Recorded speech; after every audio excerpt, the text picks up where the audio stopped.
navigate and certain you just not gonna know how to move with. You feel me? Until you in it. I look at fame like having a kid. Yeah. You feel me? You can prepare financially and all of that shit to the best of your ability. That's a good analogy, yeah. But until you have your baby in your arms and it's like, I got so much to do. I got so much to learn. You feel me? Yeah. That's how I look at fame. You come across new shit. Every day. You feel like you prepare for it, certain shit that come up that's unexpected and exactly. Shit like that. Yeah. Type shit, feel me? So it's like, that's how I look at fame and everything now, man. Like, I done had fame for 1,000,001 things.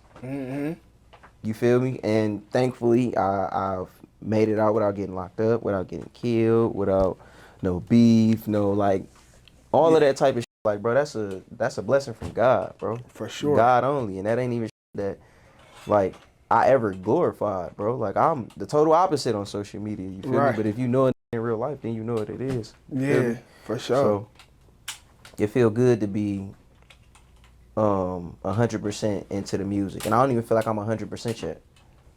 Yeah. It's been 1.5 years for me. So, like, adjusting to a new lifestyle, adjusting to being in the studio all night, creating and mixing and mingling and moving around.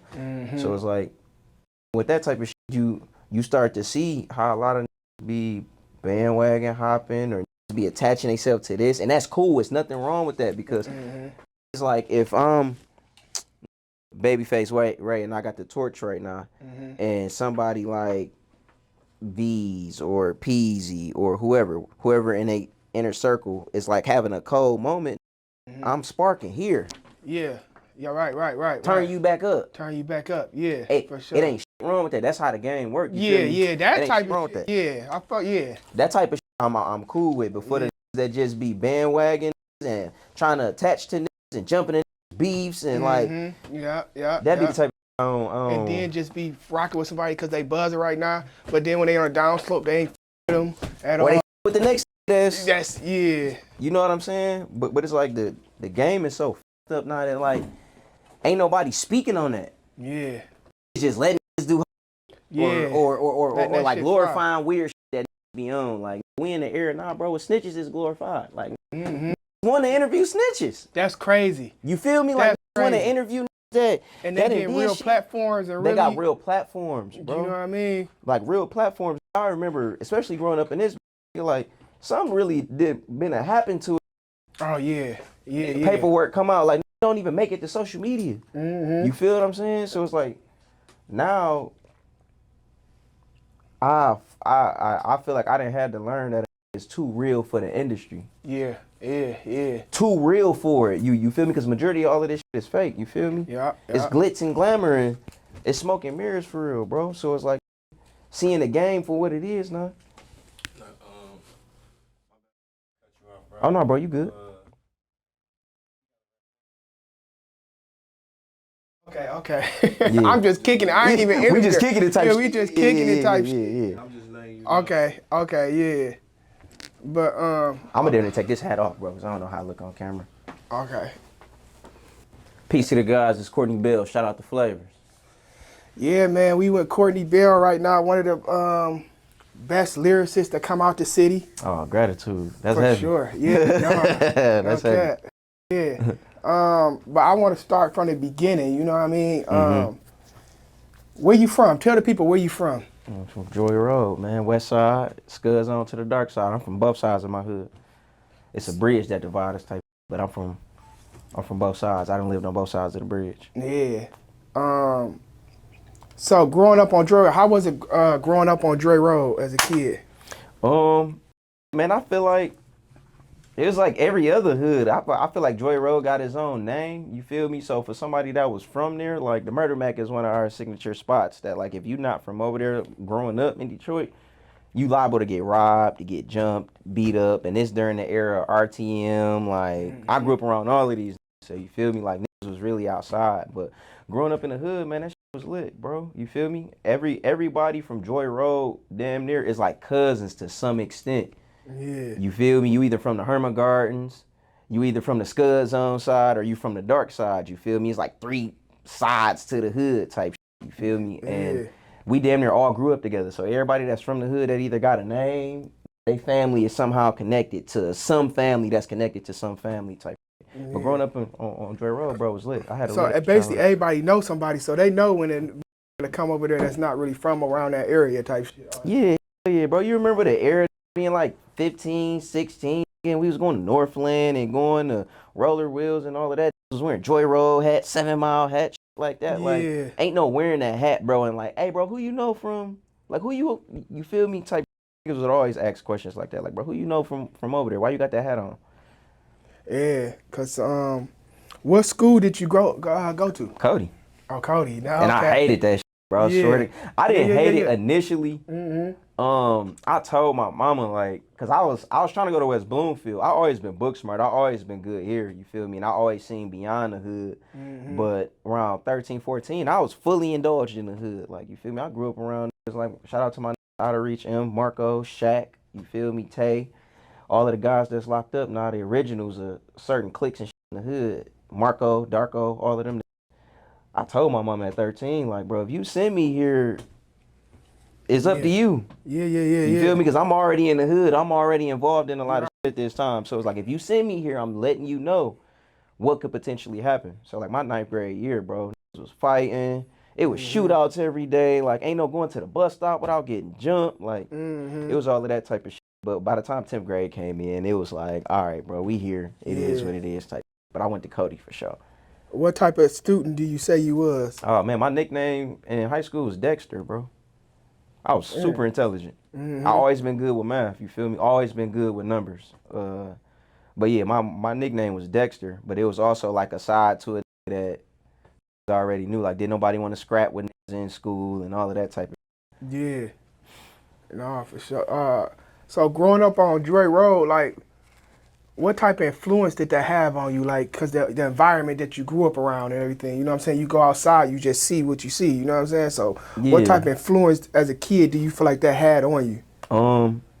Shit, bro. I always knew I wanted to do music, so music was a heavy influence. Cause you feel me? You go outside and you see the niggas like the Calm Squads, the Hit Squads, like I said, the RTM, the Bang Squads. Like, it was group Joy Road Mafia. Like, Joy Road breed real hustlers. You feel me? So like, outside of music, nigga, I grew up around hustlers and like real OGs and big homies in my hood that's still big homies to this day. So if it wasn't music, it was money. And figuring out how to get money and doing little odds and ends, cutting grass for the neighbors and, you feel me, doing shit like that. But like, it was music for sure. How do you say like your neighborhood molded you into the person you is today? Like, cause it can either break you or make you or just mold you into the person you is. Like, certain morals and principles you might got from your neighborhood growing up, the people around your big homies. Like, how did that mold you into the person you is today, just overall? Shit, it made my standards high. My morale high as a man. Like, fuck music, fuck everything. How I operated as a man. Like, I grew up in an era like having real big homies. And that era of big homies wasn't the big homies that was trying to be young niggas, that was trying to be in the mix, you feel me? They knew they role in the neighborhood, you feel me? And they tried to keep us from hustling. They tried to keep us from doing stupid shit until majority of us and some of us, they already seen it in us. Like, if I don't take this little nigga up under my wing, he gonna crash out and like get to doing stupid shit. You feel me? Robbing the elderly or like doing some stupid shit like that. Not to say I grew up like that at all. Nah, Like, but you can I see grew up with real certain people principles. like, you know can what I see mean? young niggas like, man, if I don't do something to him, one of these niggas gonna kill him. I'd rather take him up under my wing and show him the game type shit. So a nigga just had high integrity dealing with OGs like that, you feel me, that really gave us the game, that really cared about us, you feel me, that kept us fresh, you feel me, that kept money in our pockets, showed us how to hustle.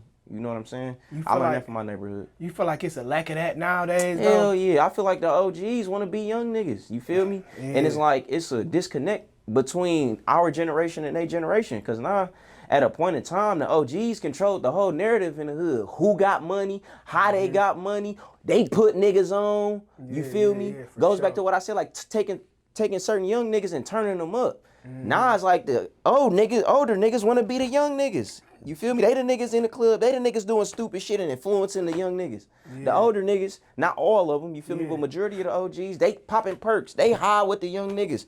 Like, nigga, I remember at a point in time, like, I didn't grow up drinking. I didn't start drinking, bro, till I was like 23, 24 type shit. Like, my OGs wasn't having that shit. Like, hey, nigga, you need to be on point. You need to be on cue when we out here. Nigga, ain't no drinking, ain't no smoking, ain't no, nigga, if I catch you doing it, we beating your ass, bro. Yeah. Type of thing. And a lot of the OGs was like father figures. But we don't have that now. Because now the 16-year-olds, 15-year-olds, these young niggas got motion now.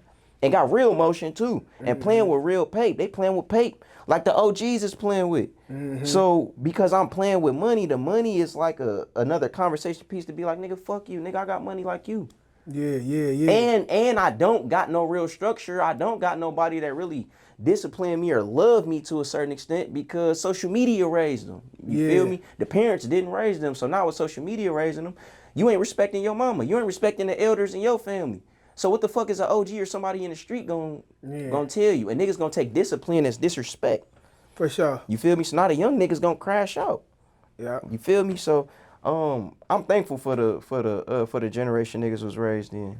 Cause it got worse over time due to technology and parents being more offsetting with their kids and how they raised them. No, that's a fact. When did you start getting into music? I always been in music. I damn near say from birth, for real, bro. But when did I start doing it, like, seriously? Probably like 2017. But before that, I always was in the studio. I always was rapping, so I always had a thing for music. But I didn't start doing it professionally until 2017. But I started rapping for real, like around 12, 13 type shit. Well, do you remember your first verse, like you wrote down and shit? I started off doing poetry. So I would say like the first thing that I ever wrote down was probably like in kindergarten. And I don't remember it. Yeah. But I do remember doing poetry and have to say it in front of my class. But like one of my first songs that I ever recorded, I had to be about like 11, 12. It just burnt out too. We was rapping about all type of crazy shit at the Yeah, you just writing some shit. Yeah, shit. like, you know what I'm saying? Like, hell yeah. No, for sure. So, like, who was like some of the artists that you really locked in on? Like, damn, you know what I'm saying? I fuck with this nigga style. Like, you start really studying the game, studying, you know what I'm saying? Artists and shit, and seeing they wave, and whether it was locally, local or like big, you know what I mean? Big, it was always locally, I say, before. I gravitated towards local music first before the mainstream shit. Like, I say this all the time, like Pac is my favorite artist of all time. So like I grew up around Pac era, like that era of music. My mama, Thug Passion type shit, like played Pac, E40, Too Short. Then was the main three that I can remember being played in my crib growing up. But then once I started to like develop my own ear for music, it was still Pac. But then I started to like growing up around like the Blades, the Wands, you feel me? Big Hercs, Tone, Stretch Money. I didn't like fully catch on and like really grow a love for this shit until Doughboys Cash Out. Yeah. You feel me? And I'm like 12 by this time, 13 by this time. Oh yeah. And it's like, damn, these niggas is like, and they rapping reality. A lot of the shit that they were saying was tangible.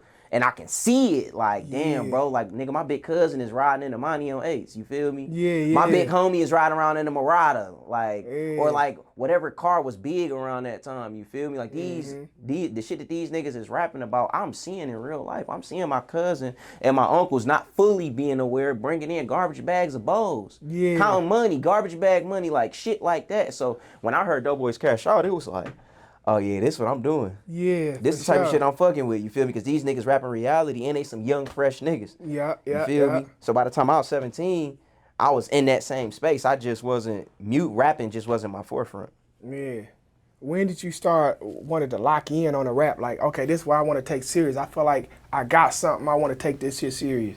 About 2017, bro. You feel me? Because like I said, I was still intelligent, bro. So I got accepted to Michigan State. I went to Michigan State. Oh, shit, nice. Yep. Yeah. And ended up catching a case, ended up getting in some trouble. And from there, I knew, like I started to have a real spiritual awakening around like 2015, 16. So by 2017, when I was ready to like fully pursue it, I was on some straight spiritual and conscious shit by then. I wasn't even fully into what I am now. Like I hadn't discovered myself yet. But I started off doing the street shit first. 16, 15, doing the little teen parties and all of that shit that we was doing around that era. Popping out to them. I was down there a party promoter at a point in time. But within that space, though, I say 2017 is when I took it serious. Like, nah, bro, I'm about to fuck with it. I know you signed to RCA. That was your first major record label deal, right? Yeah. I know you had multiple offers on the table. What made you want to go with them? My team. I didn't even want to sign initially, bro. Like when the offers and all of that shit started coming in, this was at like the plight of like me being like started to dive into consciousness for real. And my awareness was just like super high. And I'm like, man, I ain't fucking with no label. I ain't fucking with none of this shit. All of this shit is evil. All of that type of shit. Yeah. And my team was just like, bro, you don't know what this shit is until you fully step into it. You feel me? So my team had to initially talk me into going with the RCA situation. And it was Mark Pitts. And we had people in the building. Like, it made sense. But I don't think I was intelligent enough to be ready for that level. It's like, for me, the best analogy I could use for that shit is like Bronny getting put into the NBA right now. Right. Not to say he won't reach his potential and he won't be what he's going to be, but he's not ready for it. He's not ready right now. Right now, at that moment, I was not ready for the industry, bro. Yeah. At all. And I didn't realize how the shit really operated like I do now. You feel me? What year was that? 2018. Okay. So within a year of me taking my craft serious, I had offers in like 8 months. Okay. Type shit. Yeah.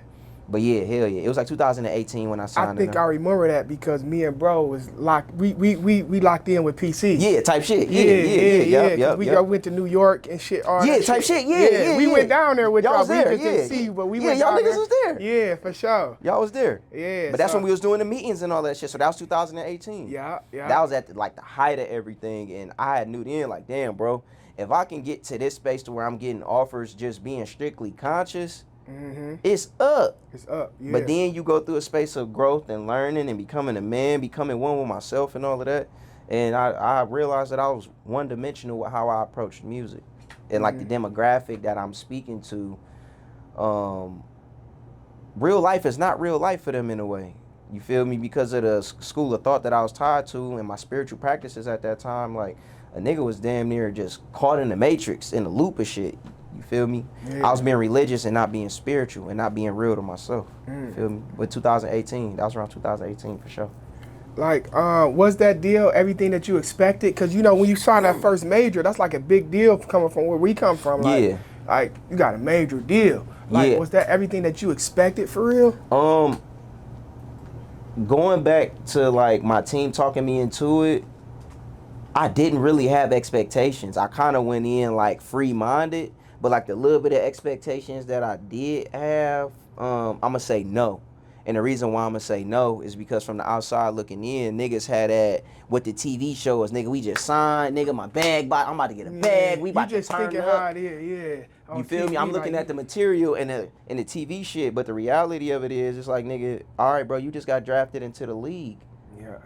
It's time to ball now. Yeah. You got to put points on the board. Now everything that you do really counts once you get into a building. Yeah. Everything you do count. You feel me? So I didn't know that at that time, bro. I'm young. I'm just on some like, nigga, hell yeah, we got a deal. Bop. But that wasn't the reality of it. The reality of it was if I can go back, I would most definitely redo that, but I wouldn't have learned what I needed to learn. But knowing what I know now, I would have did that situation totally different. Because it was a super sweet and green situation. It was a beautiful situation, actually. Yeah. But just being young and not knowing no better, I fucked the situation up. Yeah. But, like, it's not a loss, it's a lesson. No, it's a lesson. That ain't no loss at all because Yeah. I still have great relationships with everybody in that building, right? And being back into the music space now, it's like, if I desired to go back to that space and do a partnership with them or do anything with them after these next 2 drops, I can do that. And I know I can. You feel me? Sure. Yeah. And that's a beautiful thing. Like, I learned about, like, not fucking up business relationships and relationships. That's the most important thing behind anything, like them relationships. No cap. Because the relationships, you know what I mean, before even money, like the relationships matter the most because you might need something in the future. No cap. That I might need something in the future. But we did good business and we had good relationship. I'm always going to fuck with you because I know you were solid. Exactly. You And I know know what I I can mean? call on you. I know I can depend on you, Exactly. regardless of how our business shit. And I learned how to separate business from personal. Absolutely. Yeah. In the music industry and just in every business that I've had my hands in and got my hands in. Business wise, what's on our black and white? This is what we abide by. This is how we move. Once that is done, we put the black and white away. You can be my nigga, or I may not fuck with you personally, but we doing business right now, so it makes sense. I learned how to separate the both of them. How do you feel like you grew as an artist from your first project until now? I feel like a lot of shit that I was talking about from my first project up until now, like I said, I was being one dimensional. I've grown comfortable with being exactly who I am, right? Because to the social media world, it's always gonna look like, okay, Courtney Bell is conscious. He aware. He be on a lot of spiritual shit. But then once the camera go down, like, nigga, I'm from Joy Road, bro. Don't ever forget that. Don't ever forget, because I say peace to the gods, that I won't beat your ass, bro, if you cross the line, or something won't happen to you if you play with me. Don't ever forget that. And I feel like with being one dimensional and just pursuing a certain sonic or moving a certain way artistically, it hindered me, but it kind of like helped the nigga grow at the same time. So now, from then up until now, I'm comfortable with the shit that I say, because I will be very like self-conscious about what I said during that space in that period, 2017 to 2020, 21, when the pandemic really hit. I was able to really sit with myself, you feel me? But now, from then and now, like, I'm comfortable, bro. Like, for me, I feel like you a unique artist because, like, if you strike the right way, you can really do it in a major way, like For sure. major way. For sure. Because like you got the lyrics, you know what I'm saying? But then you got the street aspect where niggas know you from around the way, you know what I mean? For sure. So it's like mashing them both, and then you got something that can appeal to like everybody. And like, nobody hasn't really done that in this generation. So it's like, I'm going to catch the most bullets because I'm the first to come out, and this for our generation to not be worried about, hey nigga, I'm spiritual, but I'm not just spiritual. Hey nigga, I be on street shit sometime, but I'm not just this. I'm a nigga that's trying to figure out who the fuck God is, and along that journey, I'm gonna fuck up, bro. Absolutely. Along that journey, I might drink, I might get drunk. You might catch me in a whole nother bag, but it's through my journey of becoming a man type shit. So like, I had a conversation with Wallow, and Wallow asked me that, like, damn, bro, like, you be on this, but I'm looking at you right now. You got all your jewelry on, your watch on, and you looking like I could buy a brick from you right now. Yeah. And I'm like, bro, this is just something that just hasn't been done, and we didn't get to finish having the conversation. You feel me? But when he initially said that shit started to make my mind move. Like, damn, bro, I'm doing something that really hasn't been done. Because if I'm going to claim to be conscious, or I'm going to be aware, it's a certain image and aesthetic that come with that. And depending on that image and aesthetic, I gotta move and think a certain way or talk a certain way to catch a certain demographic, and that's not me. I'm not about to do that, bro. So I did tell him that, like, look, bro, this is me, bro. I like to get fly. I like to put shit on sometime, bro. Yeah. Nigga, I might want to wear a turban one day with my locks put up, bro. And I'm just in my zen. I'm in my mode, bro. I'm chilling. I ain't fucking with nobody. I'm on some real peaceful shit. Yeah. Or nigga, you might catch me, nigga, with some Amiris on, nigga, and some Pradas, nigga, and my buffs on, nigga. And I'm on ghetto shit today. But you gotta think, like, everybody has a lot of different sides to them. 100. You know what I mean? Everybody ain't just one thing. You might have the most street cutthroat nigga, but he might be the silliest nigga. Nobody ever know. No you know cap. what I'm saying? Or like, you know what I mean? It's 100. everybody got everything to him. You know what I'm saying? So just like we were saying with Pac, like Pac would be on Was the greatest with it. You feel what I'm saying? Pac was just Pac. You can't say Pac was a spiritual. You can say Pac was an activist. You can say he was a thug. You can say he was a street nigga. You can say he was affectionate. You can say he was all of those things, but like, he embraced himself. So I feel like where a lot of niggas fuck up, and I fucked up doing this shit too, you feel me?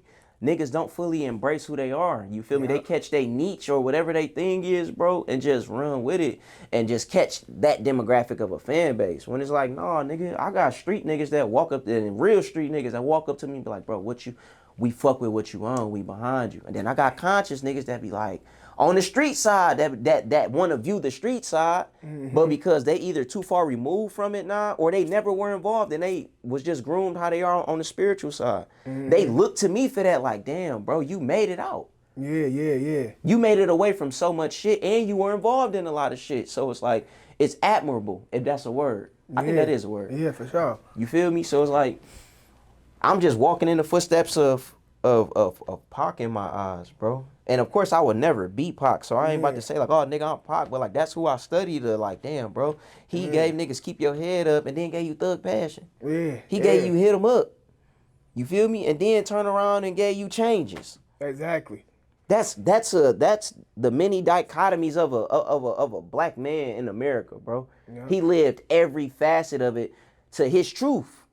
You feel me? So like, that's what I'm seeking to do, bro. Now, that's what I'm seeking to do now. Yeah, for sure. For sure. I feel like you one of the artists, like when we saying like the real lyrical side and really can get bars in, but got everything complete package. I feel like you is one of the people that like you really got your buzz from the city. Other people blew up and got their buzz from the city. I'm not taking nothing from them, you know what I'm saying? Yeah. But like homegrown buzz from the city, and then, you know what I'm saying, and venture off to the suburbs and this and that, you know what I'm saying, versus it's coming from the suburbs and then the city, once they blow up, the city bag them. Like, was that a conscious thing? Like, I got to get my buzz from the city first. On the real, I feel like the total opposite about myself, bro. I don't feel like I got my buzz from the city. I feel like from a street perspective, outside of the music, I got a good name and a high level of respect. But when it comes to the music side, I feel like I branched out and I'm now starting to bring everything back fully. You feel me? Because like when people started to finally like catch wind, because I had like 3 different monikers, you feel me? I had Kid LC, I had LC, Godbody LC, and then I converted over to Courtney Bill. So like only certain people will remember Kid LC. Like me and my cousin T Grizzly was just talking, and he just did some shit for me, and you feel me? In his verse, he spoke on that shit like, nigga, we've been locked in since bro was Kid LC. A lot of people don't even know who the fuck Kid LC is for real. So I feel like I branched out, and now I'm bringing everything back in. Because like I said, I still feel like I'm becoming a new artist at the end of the day type shit. Man. Like, I see that your project got taken down. Yeah. Like, what happened with that? What's the reason why your project got taken down for? Like, what's wrong with that? Without going into it, cause like I like to keep certain shit private and not like air business out, cause that shit can get messy. And I like doing good business. But for what I can say, somebody that I was working with and doing a lot of music with, from my perspective, tried to charge me something for an original song that was out of my budget. And you feel me, just being 100. And so I'm on some like, well, all right, I'ma just get the beat remade, you feel me, and I'ma craft it how I need to craft it. And he ended up flagging it and filing a cease and desist with all of the labels at DSPs. And he told me he was gonna do it too though. But you feel me, this was years apart. Like the specific record that was a part of the project, we had been sitting on it and had invested so much money into, from feature wise to all of that type of shit. And he ended up, when he seen it up, whoever notified him, he filed a cease and desist or a copyright infringement, one of those, and got the project taken down. When in all actuality, from my perspective, I'm like, damn, they should have just took that song off, but my whole project got taken down because of that. And you know, I feel like it's something that we could have talked about prior to him like doing that. But you know, it is what it is, man. I still got love for him and all of that. But yeah, he ended up filing a cease and desist on a record. And the thing is, the new record didn't have nothing to do with him, but he did do the original. You feel me? So it was a lesson learned for me. Yeah, it was a lesson learned for a nigga for sure. Like collaborating with Royce da 5'9", man. How did that come about? Like, how did that whole thing come about? Cause that's like the perfect match for real. Like Yeah, for sure. It originally came from my manager. My manager came up with the idea for us to lock in with like an Eminem or somebody or a Royce to do a project with coming back into the music space. We felt like that was a good thing to do.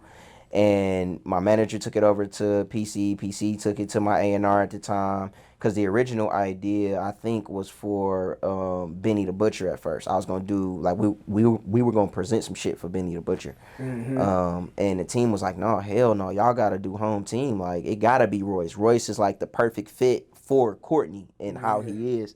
And me and Royce had already been building our relationship. And during the pandemic time, when everybody was down, shit, me and him started to kick it on the man-to-man tip and really started to build type shit. So it really came from my team, and then it bled over to me and him building with each other and him fucking with me like, damn, bro, I actually fuck with you as a human. Yeah. Whatever I can do for you, I'm gonna do it. And you feel me? Big homie held to his word. And that's still my nigga. Like, that's my motherfucking dog to this day. Okay. You was at the Kendrick performance in LA? Yeah, hell yeah. Hell yeah. How was that? How was the vibe in the building and that shit? So first and foremost, like a lot of my family grew up with Kendrick. So like you feel me, a lot of my big brothers and shit like that, like they like best friends to Kendrick, or like, you know, they members out there, real members out there in the neighborhood that he grew up in. So like that's how I got tied in with the whole Kendrick scenario for real. But that moment was like iconic for hip hop, and I'm a diehard hip hop fan. So you feel me? Fuck the beef shit, fuck all of that shit. Like that shit was iconic. Yeah. Like I feel like that was what our parents felt like when Pac and Biggie was beefing. The two biggest niggas in hip hop right now at this time is going neck for neck at each other. For sure. But that shit was life changing for me. Ever since I left from out there, my mind been different. Like, all right, God, you got me in this realm of one of the greatest artists of this generation to ever touch a pen and to ever rap. Like, you have me in the same room as him. You feel me? I'm in the same circumference as him. So since I've been back at the crib, bro, it's just been, I've been moving in my knowing and not in believing or hoping. Like, I know if you sent me there to experience everything I experienced, like, come on, bro, that shit was life changing, bro. From the concert to even being in the Not Like Us video shoot.